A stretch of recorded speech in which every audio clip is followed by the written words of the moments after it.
दोस्तों, पार्ट 1 और पार्ट 2 में हम कुत्तों से रिलेटेड भारतीय न्याय संहिता और हाई कोर्ट और सुप्रीम कोर्ट के जजमेंट्स की चर्चा कर चुके हैं। इस अंतिम पार्ट 3 में हम जानेंगे कि एबीसी रूल्स यानी एनिमल बर्थ कंट्रोल रूल्स 2023 के इम्पोर्टेंट प्रोविजंस क्या हैं और डॉग से रिलेटेड प्रॉब्लम का संभावित सॉल्यूशन क्या हो सकता है, जिससे डॉग फीडर और डॉग से परेशान पक्ष दोनों ही संतुष्ट हो सकें। ये वीडियो आपके एनिमल्स को देखने का नजरिया बदल देगा। तो चलिए बिना देर किए वीडियो शुरू करते हैं। सबसे पहले ये जानना जरूरी है कि कुत्ते काटते क्यों हैं। कुत्ते ज्यादातर तभी काटते हैं जब उन्हें खतरे का आभास होता है कि सामने वाला व्यक्ति उन्हें नुकसान पहुंचा सकता है। इसके अलावा अगर कुत्तों को कोई दर्द है या वो बीमार हैं तो भी वे काट सकते हैं। कुत्तों का अपना एक एरिया होता है। उनके इलाके में अगर कोई अनजान व्यक्ति घुस जाए तो भी वो भौंकना शुरू कर देते हैं। आपने कई बार देखा होगा कि डॉग्स भीख मांगने वाले व्यक्तियों को या कूड़ा बीनने वाले व्यक्तियों को या अजीब तरह के कपड़े पहनकर आने वाले व्यक्तियों को देखकर भी भौंकना शुरू कर देते हैं और काटने की भी कोशिश करते हैं। डॉग्स अपने पपीज को या अपने भोजन को या अपनी किसी वैल्यूएबल चीज को बचाने के लिए भी दूसरों को काट सकते हैं। नॉइस पोल्यूशन जैसे अन्य कारणों की वजह से भी डॉग्स कई बार अग्रेसिव हो जाते हैं और लोगों को काट सकते हैं। इसके अलावा कई कुत्ते हिंसक नस्ल के ही होते हैं। वे भी कई बार अपनी स्वाभाविक प्रवृत्ति की वजह से लोगों को काट लेते हैं। पालतू कुत्तों को उनकी नस्ल के हिसाब से डाइट, वातावरण और पालन पोषण ना मिलने पर भी वो अग्रेसिव होकर किसी को काट सकते हैं। दोस्तों, ये तो मुख्य कारण है। इसके अलावा अन्य कारण भी होते हैं जिनकी वजह से कुत्ते किसी पर हमला कर सकते हैं। अगला सवाल आता है कि लोग कुत्तों से डरते क्यों हैं। दोस्तों, लोग कुत्ते या अन्य जानवरों से सबसे ज्यादा इसलिए डरते हैं कि कहीं वो उन्हें काटकर घायल ना कर दें या उन्हें रेबीज ना हो जाए, जो कि एक जानलेवा बीमारी है। रेबीज की बीमारी से बचने का केवल एंटी रेबीज का इंजेक्शन सही समय पर लगवाना ही एकमात्र उपाय है। इन्फेक्टेड कुत्ते के लार में भी रेबीज का वायरस होता है, जिसकी वजह से कुत्ते के चाटने से भी रेबीज हो सकता है। कई लोगों को डॉग फोबिया होता है। कई बार कुत्ते के हमले की वजह से लोगों की मृत्यु भी हो चुकी है। ऐसे भी मामले सामने आए हैं जब कुत्तों के समूह ने छोटे छोटे बच्चों पर हमला करके उन्हें नोच कर उनकी जान ले ली। कई बार आवारा कुत्ते घर में घुसकर नवजात शिशु को उठाकर भी ले जा चुके हैं और उसके बाद उन्होंने उसको अपना आहार बना लिया। एक बार कुत्ता किसी को काट ले तो उनके मन में भी हमेशा के लिए कुत्तों का डर बैठ जाता है। न्यूज़ में खबरें पढ़कर भी इंसानी दिमाग में कुत्तों के प्रति डर की भावना पैदा हो जाती है। कुत्तों के बिहेवियर और बॉडी लैंग्वेज की कम जानकारी होने की वजह से भी लोग उनके प्रति डर का अनुभव करते हैं। आप ये बात हमेशा ध्यान रखिएगा कि डॉग्स हमेशा ग्रुप में रहना पसंद करते हैं। ये उनका नेचुरल स्वभाव होता है। गली मोहल्ले में आपको वो ज़्यादातर ग्रुप में ही दिखेंगे। पार्ट 1 में हमने पेट ओनर्स के अधिकारों की बात की थी। इस वीडियो में हम पेट ओनर्स के कानूनी कर्तव्य भी बताएंगे। सभी पेट ओनर्स को म्युनिसिपल बॉडी से लाइसेंस लेना चाहिए और पब्लिक प्लेस पर उन्हें पट्टा भी पहनाकर ले जाना चाहिए। जरूरत होने पर डॉग्स को मजल पहनाना चाहिए। पेट ओनर्स को ये भी चाहिए कि कुत्ता जब भी अपशिष्ट करे तो उसके शौच को वे साफ कर दें ताकि किसी को कोई परेशानी ना हो। जब अन्य लोग लिफ्ट में हों तो सावधानी के लिए पेट को लिफ्ट में नहीं चढ़ाया जाना चाहिए। साथ ही अगर पेट ओनर्स अपने पेट के साथ पहले से ही लिफ्ट में है तो अन्य लोगों को भी चाहिए कि वे उस समय लिफ्ट में प्रवेश ना करें। जिन लोगों ने घर में कुत्ता पाला हुआ है उन्हें चाहिए कि वो बिवेयर ऑफ डॉग के बोर्ड घर के मेन गेट पर लगाएं ताकि जब कोई उनके घर पर आए तो वो सावधान रहे। दोस्तों, आपको बता दें कि भारतीय जीव जंतु कल्याण बोर्ड या animal welfare board of India पशुओं के कल्याण के लिए काम करने वाली भारत की एक सर्वोच्च संस्था है। ये संस्था 1962 में स्थापित की गई थी और ये एक वैधानिक सलाहकार बॉडी है। ये भारत सरकार के फिशरीज, हस्बेंड्री और डेयरिंग मंत्रालय के तहत काम करती है। इसका ऑफिस फरीदाबाद, हरियाणा में है। इसी एनिमल वेलफेयर बोर्ड ने एनिमल बर्थ कंट्रोल रूल्स 2023 या जिसे शॉर्ट में एबीसी रूल्स भी कहते हैं बनाए हैं। आइए जानते हैं कि इन रूल्स में आरडब्ल्यूए से रिलेटेड क्या प्रावधान दिए गए हैं। दोस्तों, एनिमल बर्थ कंट्रोल रूल्स 2023 जो कि 10 मार्च 2023 को नोटिफाई हुए और जो पूरे भारत में लागू हैं, उसका रूल 20 कहता है कि ये उस क्षेत्र के रेजिडेंट वेलफेयर एसोसिएशन की ड्यूटी होगी कि वे उनकी कम्युनिटी के एरिया में रह रहे एनिमल्स को खाना खिलाने की व्यवस्था करें। RWA इसके अंदर उन लोगों को शामिल करे जो उसी एरिया या परिसर में रहने वाले हों और जो उन जानवरों को खाना खिलाते हैं या खिलाने का इरादा रखते हैं। RWA ये भी सुनिश्चित करेगी कि कम्युनिटी एनिमल्स को खाना ऐसे स्थान पर खिलाया जाए जहां बच्चों और वरिष्ठ नागरिकों की एंट्री और एग्जिट कम हो या आवाजाही ना हो। RWA ये भी सुनिश्चित करेगी कि फीडिंग पॉइंट्स पर गंदगी ना फैले। रूल 20 आगे कहता है कि अगर किसी ऐसे जानवर को खाना खिलाने वाले केयर गिवर और RWA के बीच कोई विवाद होता है तो एक एनिमल वेलफेयर कमेटी बनाई जाएगी जिसके अंदर चीफ वेटरिनरी ऑफिसर या उसका प्रतिनिधि, संबंधित पुलिस स्टेशन से कोई प्रतिनिधि, डिस्ट्रिक्ट सोसाइटी और मान्यता प्राप्त एनिमल वेलफेयर एसोसिएशन के प्रतिनिधि, वेटरिनरी ऑफिसर, शिकायतकर्ता और RWA का प्रतिनिधि सदस्य के रूप में होंगे जो आपस में डिस्कस करके उस विवाद में निर्णय देंगे जो कि फाइनल होगा। दोस्तों, डॉग्स का आतंक पूरे देश की समस्या है जिससे हम सभी को मिलकर निपटना होगा। डॉग फीडर्स को और डॉग डिवीजन से परेशान व्यक्ति और RWAs को एक दूसरे के पक्ष को न्यूट्रल होकर समझना होगा।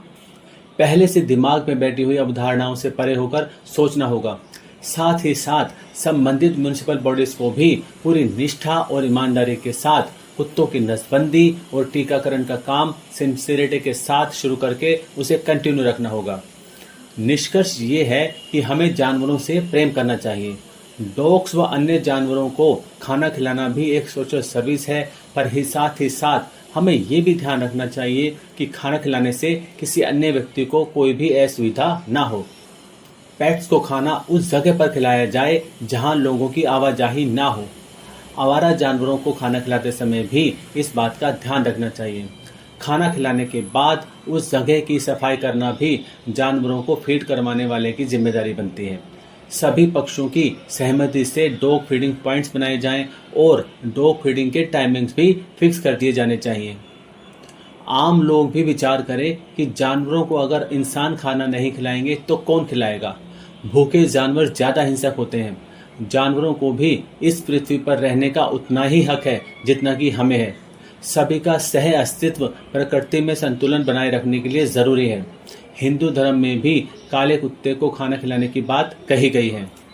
इसके अलावा ये फैक्ट भी हमें दिमाग में रखना चाहिए कि जानवर पालने के कई फ़ायदे भी हैं और आवारा जानवरों को खाना खिलाने से लोगों का स्ट्रेस भी दूर होता है और उन्हें मानसिक सुकून भी मिलता है कि उन्होंने एक नेक कार्य किया है। एक बात और, कई लोग गाय को खाना खिलाते हैं, कई लोग बंदरों को, तो कुछ लोग पक्षियों को भी खाना खिलाते हैं, क्योंकि जीव जंतुओं को खाना खिलाकर हमारे अंतःकरण को एक सुकून महसूस होता है कि जो हमारे लिए कुछ नहीं कर सकते उनके लिए हमने कुछ किया। परंतु केवल कुत्तों को खाना खिलाने के कार्य को ही एक अलग नज़रिए से देखा जाता है। कई वरिष्ठ नागरिकों के लिए पेट्स ही उनका एकलौता सहारा होते हैं। डॉग्स ही हैं जो हमारी पुलिस फोर्स की मदद करते हैं और सूंघकर हमें बम का पता भी लगाकर बता देते हैं। इसके साथ ही म्युनिसिपल बॉडीज़ की सबसे ज़्यादा महत्वपूर्ण जिम्मेदारी बनती है कि वे खुद ब खुद कुत्तों के लिए स्टेरिलाइजेशन और वैक्सीनेशन की ड्राइव चालू रखें। कुत्तों की जनसंख्या पर नसबंदी द्वारा ही नियंत्रण रखा जा सकता है। अगर कुत्तों का समय समय पर वैक्सीनेशन किया जाएगा तो उनके काटने से किसी की भी रेबीज से मृत्यु को टाला जा सकता है। हजारों सालों से इंसान और कुत्ते समाज में एक साथ अस्तित्व में हैं। दोस्तों, कई बार ऐसा सुनने में आया है कि डॉग्स की बढ़ती जनसंख्या से कुत्तों द्वारा लोगों को काटने की घटनाएं बढ़ रही हैं, इसलिए डॉग्स को उनकी जनसंख्या कम करने के लिए बड़ी संख्या में मार दिया जाना चाहिए। पर अगर हम न्यूट्रल होकर सोचें तो ये विचार आता है कि हम इंसानों की जनसंख्या भी तो बढ़ रही है, हमारे पास तो नसबंदी और अन्य गर्भ निरोधक उपाय भी हैं, फिर भी हम अपनी जनसंख्या को बढ़ने से नहीं रोक पाए और दुनिया में जनसंख्या के मामले में नंबर 1 हो गए हैं। डॉग्स तो खुद गर्भ निरोधक उपाय इस्तेमाल नहीं कर सकते, तो फिर जनसंख्या वृद्धि में उनका दोष कैसे? इसके अतिरिक्त अगर एक फीमेल डॉग 5-6 पपीज को एक साथ जन्म दे देती है तो क्या वे ऐसा जानबूझकर करती हैं या ये प्राकृतिक रूप से होता है? यहाँ गलती मानव की है, उन म्यूनिसिपल और लोकल बॉडीज की है जिन्होंने कुत्तों की नसबंदी की मुहिम को सही तरीके से इम्प्लीमेंट नहीं किया। G20 समिट के दौरान म्यूनिसिपल बॉडीज ने संसाधनों की कमी का बहाना छोड़कर बड़ी संख्या में कम्युनिटी डॉग को पकड़ा और समिट खत्म होने के बाद छोड़ दिया। ये बात साबित करती है कि अगर राजनीतिज्ञों और नौकरशाहों की दृढ़ इच्छा हो तो समाज के हित में सभी जरूरी कदम उठाए जा सकते हैं। म्यूनिसिपल बॉडीज को भी चाहिए कि वो जब भी उन्हें किसी जानवर या कुत्ते के लोगों को काटने की शिकायत मिले तो वो तुरंत उस पर कार्यवाही करें और किसी भी क्षेत्र में कुत्तों की जनसंख्या को अत्यधिक ना बढ़ने दें। दोस्तों, आपकी जानकारी के लिए बता दें कि सरकार ने अब पेट्स के दाह संस्कार के लिए शमशान घाट और उन्हें घुमाने के लिए अलग से पार्क भी बनवा दिए हैं। अगला सोल्यूशन ये है कि लोगों को चाहिए कि वे डॉग्स की नस्ल के हिसाब से उनका ध्यान रखें जिससे वे हिंसक ना हो। लोगों को ये भी चाहिए कि वे हिंसक नस्ल के कुत्ते ना पालें। साथ ही साथ क्रॉस ब्रीडिंग व मिक्स ब्रीडिंग के कुत्ते जिनका पालना सरकार ने प्रतिबंधित किया हुआ है उन्हें भी ना पालें। कई बार ऐसे मामले सामने आए हैं कि हिंसक प्रवृत्ति के कुत्तों ने उसी घर के सदस्य की ही जान ले ली जिस परिवार ने उन्हें पाला हुआ था।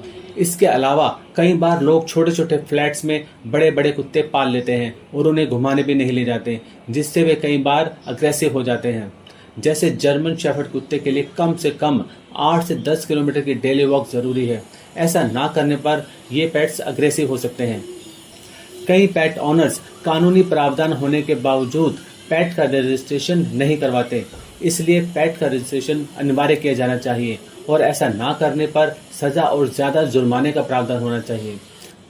ऐसा इसलिए क्योंकि कोई भी इफेक्टिव स्टेप किसी समस्या के सॉल्यूशन के लिए तभी लिया जा सकता है जब सरकारों के पास डेटा या आंकड़े होंगे। पेट्स और कम्युनिटी डॉग्स की गिनती की जानी चाहिए ताकि पता चल सके कि उनके स्टरलाइजेशन और वैक्सीनेशन के लिए कितने संसाधनों की आवश्यकता होगी। दिल्ली में लगभग पिछले 15 वर्षों से जानवरों की कोई गिनती नहीं की गई है। समस्या का अगला हल ये है कि जब कोई जानवर को बिना वजह नुकसान पहुंचाए तो उसे सजा के साथ निर्धारित समय तक एनिमल या डॉग शेल्टर होम में कार्य करवाने जैसी कम्युनिटी सर्विस की भी सजा दी जानी चाहिए और कोर्ट्स को इन मामलों में ज्यादा उदार रवैया नहीं अपनाना चाहिए। जब डॉग आपका पीछा करे या आपको देखकर भौंके तो भी आप भागें या चिल्लाएं नहीं, बल्कि नॉर्मल बिहेव करें। अपने आप को कूल रखें। आपके चीखने से डॉग्स और ज्यादा आक्रामक हो सकते हैं। डॉग्स के चेहरे पर कभी भी स्टिक ना मारे, ना ही लहराएं। इससे वो उन पर हमला समझेंगे और उनके द्वारा आपको काटने के चांसेस बढ़ जाएंगे। कुत्तों का झुंड नजर आए तो अलर्ट हो जाएं व उनके अलर्टनेस के लेवल को देखें। कुत्तों के कान और पूंछ देखकर ये जाना जा सकता है कि वे शांत हैं या अग्रेसिव हैं या स्ट्रेस्ड हैं। कुत्तों के कान नॉर्मल नीचे झुके हुए हैं तो वे रिलैक्स्ड हैं, पर अगर कान खड़े हुए हैं तो वे अलर्ट हैं। ऐसे समय कुत्तों से आई कांटेक्ट ना करें। जब कुत्ता जल्दी जल्दी एक साइड से दूसरी साइड पूंछ हिला रहा है तो मतलब है वो खुश और एक्साइटेड है। जब कुत्ता डरता है तो अपनी दुम दबा लेता है। इस तरह आप डॉग्स के कान और पूंछ को देखकर उसके मूड का पता लगा सकते हैं। कभी कभी अपने आसपास रहने वाले कुत्तों को बिस्कुट्स खिला दें, इससे वे आपको पहचानने लग जाएंगे और फ्रेंडली भी हो जाएंगे। डॉग्स आपकी बॉडी लैंग्वेज देखकर बहुत जल्दी अपनी सेंसेस से ये पता लगा लेते हैं कि कौन उनसे डर रहा है या कौन उन्हें हानि पहुंचा सकता है। इसलिए अपनी बॉडी लैंग्वेज नॉर्मल रखें व आत्मविश्वास से खड़े रहें। हालांकि हर संभव सिचुएशन के लिए खुद को तैयार भी रखें। एक इम्पोर्टेंट सवाल है कि क्या हम सेल्फ डिफेंस में डॉग या किसी अन्य जानवर को जो हमारे सोसाइटी में निवास करता है चोट पहुंचा सकते हैं या मार सकते हैं। Darshan Singh versus State of Punjab judgment में सुप्रीम कोर्ट ने कहा था कि आत्म संरक्षण मानव का एक मौलिक स्वभाव है और इसे सभी सभ्य देशों की आपराधिक न्यायशास्त्र द्वारा उचित रूप से मान्यता प्राप्त है। सभी स्वतंत्र, लोकतांत्रिक और सभ्य देश कुछ उचित सीमाओं के भीतर आत्मरक्षा के अधिकार को मान्यता देते हैं। Section 96 of Indian penal code, जो अब सेक्शन 34 भारतीय न्याय संहिता बन गया है, ये सेक्शन कहता है कि आत्मरक्षा के अधिकार का इस्तेमाल करते हुए कुछ किया जाता है तो वो अपराध नहीं है। पर यह सेक्शन मुख्य रूप से केवल इंसानों द्वारा दूसरे इंसान पर अटैक से ही रिलेटेड है। हालांकि अगर कोई अपने कुत्ते या अन्य जानवर का प्रयोग एक ऑब्जेक्ट के रूप में करता है तो ये सेक्शन लागू हो सकता है। पर यहाँ भी आप उतनी ही रीजनेबल फोर्स का प्रयोग कर सकते हैं जितनी आपको अपनी डिफेंस में ज़रूरी हो। ज़्यादा जानकारी के लिए आप हमारा राइट ऑफ प्राइवेट डिफेंस का वीडियो देख सकते हैं, जिसका लिंक डिस्क्रिप्शन बॉक्स में दिया गया है। प्रिवेंशन ऑफ क्रुएलिटी एक्ट में self defence of human being से रिलेटेड कोई प्रोविज़न नहीं है। हालांकि the wild life protection act 1972 का सेक्शन 11 सबसेक्शन 2 कहता है कि यदि कोई व्यक्ति अपनी या किसी अन्य व्यक्ति की आत्मरक्षा में किसी जंगली जानवर को घायल कर देता है या मार देता है तो ये अपराध नहीं होगा।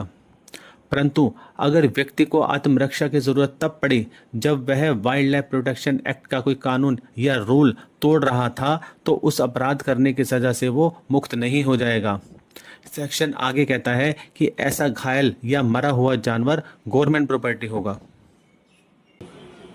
जैसा कि एबीसी रूल्स में आपने भी जाना कि आरडब्ल्यूएस को चाहिए कि वो अपने फंड से भी डॉग शेल्टर का उचित स्थान पर निर्माण करवाएं ताकि डॉग्स धूप बारिश से बचे रहें। अगर जानवर सुखमय जीवन जिएगा तो उनके द्वारा न्यूसेंस किए जाने को काफ़ी हद तक नियंत्रित किया जा सकता है। जब पैसा ऐसे विवादों से उत्पन्न मुकदमेबाजी में लगता है तो उससे बहुत कम पैसों में ऐसे उपाय करने से एक सर्वमान्य हल निकल सकता है। जरूरी है तो सिर्फ नज़रिया बदलने का। दोस्तों, आपकी जानकारी के लिए बता दें कि वैशाली की रामप्रस्थ ग्रीन सोसाइटी में 2500 फ्लैट्स हैं और लगभग 10,000 लोग रहते हैं। उन्होंने 25 डॉग हाउस बनवाए हैं और सोसाइटी में रहने वाले लगभग 100 डॉग्स के लिए खाने और रहने का ध्यान रखा है। उन्हें सोसाइटी फंड से और पैटा की मदद से स्टेरिलाइजेशन और वैक्सीनेशन का भी इंतजाम किया है। सर्दियों में कुत्तों के जैकेट्स भी पहनाई जाती हैं। इन उपायों से वहां पर पिछले काफ़ी समय से डॉग बाइट की एक भी घटना नहीं हुई। इस उदाहरण से पता चलता है कि अगर डॉग्स की खाने और शेल्टर जैसी बेसिक ज़रूरतों का ध्यान रखा जाए तो वे जनरली आक्रामक नहीं होते। इस सोसाइटी से अन्य आरडब्ल्यूए भी ऐसी पहल करके अपने यहाँ डॉग मेनेस को काफ़ी हद तक कम कर सकते हैं। इसके अलावा म्यूनिसिपल बॉडीज़ को भी चाहिए कि जब भी उन्हें कोई कुत्ते के बार बार अग्रेसिव होकर काटने की लोगों द्वारा शिकायत मिले तो वे तुरंत एक्शन लें और कुत्तों को तुरंत उस स्थान से हटा दिया जाए और जब तक 100% उसके व्यवहार में परिवर्तन ना आ जाए उन्हें उस स्थान पर ना छोड़ा जाए बल्कि शेल्टर होम में ही रखा जाए। वर्तमान के कुछ कानून के प्रोविजंस एनिमल के राइट्स को इंसानों के राइट्स के ऊपर रखते हैं। उसमें संतुलन बनाने के लिए कुछ बदलाव किए जाने ज़रूरी हैं। वाघ बकरी कंपनी के एग्जीक्यूटिव डायरेक्टर पराग देसाई जैसे कई लोग बिना वजह डॉग द्वारा हमलों के कारण अपनी जान गंवा चुके हैं। इसके साथ ही अगला सॉल्यूशन ये भी है, पेट ओनर्स इस बात का भी ध्यान रखें कि वे तो दिन रात अपने पेट्स के साथ रहते हैं। वे और उनका पेट एक दूसरे के साथ कंफर्टेबल हैं और फेमिलियर हैं, पर अनजान व्यक्तियों के लिए वो पेट केवल एक कुत्ता है जो उनकी धारणा के अनुसार कभी भी काट सकता है। दूसरों की मेंटालिटी का भी सम्मान करें। वो अपने पेट को उनसे उचित दूरी बना कर रखें। फ़ोन पर बात करते समय भी कुत्ते के पट्टे को कसकर पकड़ कर रखें और सार्वजनिक स्थान पर अपने पेट से रिलेटेड पूरी सावधानी बरतें। दोस्तों, इन सभी उपायों को एक साथ क्रियान्वित किए जाने की ज़रूरत है। अगर ऐसा संतुलन बन गया तो कुत्तों की जनसंख्या कम होगी और उसके साथ ही साथ उनका आतंक भी कम हो जाएगा और सोसाइटी में बच्चे, बूढ़े और सभी लोग बिना डर के खुशी खुशी अपना जीवन जी सकेंगे। तो इस वीडियो में बस इतना ही। वीडियो अच्छा लगा हो तो इसे लाइक, शेयर और चैनल को सब्सक्राइब ज़रूर कीजिएगा। आपका लाइक, शेयर और सब्सक्रिप्शन ही हमारा हौसला बढ़ाते हैं। दोस्तों, आप कमेंट करके बताएं कि डॉग से रिलेटेड इश्यूज़ का और क्या समाधान हो सकता है। इस टॉपिक पर और भी वीडियो चाहते हैं तो कमेंट करके हमें बताएं। आपके कमेंट्स का हमें इंतज़ार रहेगा और जल्दी से जल्दी कमेंट्स पर रिप्लाई भी दिया जाएगा। तो उम्मीद करते हैं कि इस वीडियो में दी गई जानकारी आपको पसंद आई होगी। सभी जानवरों से प्रेम करें और अपनी सुरक्षा का भी ध्यान रखें। तो मिलते हैं आपसे अगले वीडियो में। तब तक के लिए जय हिंद, जय भारत।